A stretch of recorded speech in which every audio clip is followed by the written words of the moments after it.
Hello, this is John from caveofprogramming.com.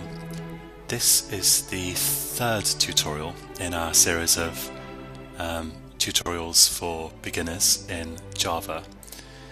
In the last tutorial we looked at Java's primitive types. There are 8 primitive types in Java, and in this tutorial we're going to look at our first non-primitive type, the string type. And then in the next tutorial we can look at loops, but before we do anything with loops we need to know how to represent text in Java. So I'm in Eclipse as usual, and I'm going to create a new Java project, and I'm going to give it a name. Let's call it tutorial 3, and click next and finish. Now, as in the first tutorial, we're going to create a class which will be the only class in our little test program here. I'm going to right click on the project folder and go to new class, and this time I'm not going to tick public static void main. I'm not going to ask it to create a main method, just because I want to show you a different way of doing that. I'll give the class a name. I'm going to call this application. Click finish, and here is my application class. Now, every program in Java, as we saw in the first tutorial, must have a main method, and that's where the program starts.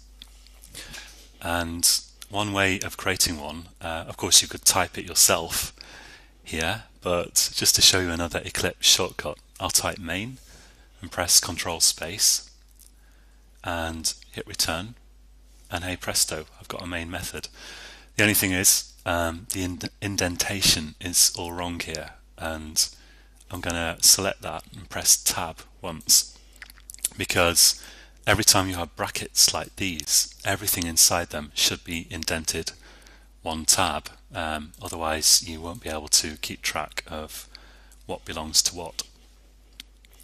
So we saw in the last tutorial that you can create an integer variable, which is kind of just a box that you can put integers into, like this. So int my int equals 7 semicolon, for example. And in the same way you can create a string type which holds text, except that it's string with an uppercase S, because string is not a primitive type, it's actually a class. And I'll call this text, for example. It could be anything, and I'll set that equal to some text. Hello. So what's going on here? I'm going to labour this point a little bit, because gradually I want to introduce you to the concept of objects and classes. And so string is a class, which means it's just a type. For example, in a real world we have cats, but the concept cats doesn't refer to a particular cat. It's a general type of something. It's a type of animal, in fact.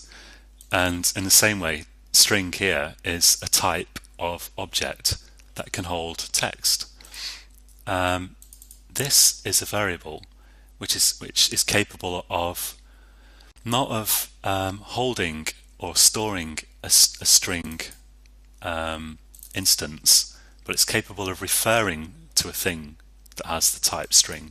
And don't worry if this sounds like Greek, because we'll keep coming back to it and you'll gradually get used to it.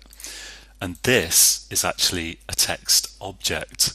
So you've got a class here, string, and a particular instance of the class, in other words an object, here. And I can output that just by typing sysout, control space, and put text in there. And if I click run, we should get hello, if my computer wasn't so horrendously slow. And you can do lots of interesting things with strings. For example, you can add them together. Let's create a string called blank, and I'll set that equal to just some empty space like that. And I'll create another string called name, and I'll set that equal to Bob. I can add all these strings together. I can say, okay, here's a string greeting, and greeting, and I'm going to put that equal to text plus blank plus name semicolon. And remember that every statement must end in a semicolon. Now if I put greeting in here, it's going to output hello and space and Bob. And in fact, you can add string objects together directly, because I can achieve the same thing if I type system.out.println, and I could write, for example, Bob plus some space plus hello. No, actually I wanted to type hello space and Bob, and then semicolon at the end of the line, and we'll get the same thing again. And you can also, if you've got, for example, an int, you can concatenate that with a string. When we add strings, we speak about concatenating. I'll type sysout control space, and for example, I can say my integer is, and add my int, and if I run that, my integer is 7. Hey presto. And notice this is a very laboured way of doing this, because I could have just typed one long string that said hello space Bob, but I've, just to show you addition of strings, concatenation, I've created 3 separate strings here. Lots of other things you can do with strings, and we will look at some more things in the next tutorial. But for now, I just wanted to show you how you can output some text and you can work variables into it. And one last thing is, supposing you have some variable, let's declare a double variable, double precision floating point number, 7.8, and of course I can put that in the middle of a string as well. I can say my number is plus, well, I missed off the variable name, my double plus, and let's just have a full stop, and that will also work. My number is 7.8. That's all for this tutorial. Pretty simple. Have fun, try adding strings together and see where you get. And in the next tutorial we'll look at loops, and we'll start really leveraging the power of Java to do things that would be incredibly tedious to do by hand. That's all for this time. You can find more information and tutorials on caveofprogramming.com. I hope you'll join me again for the next tutorial.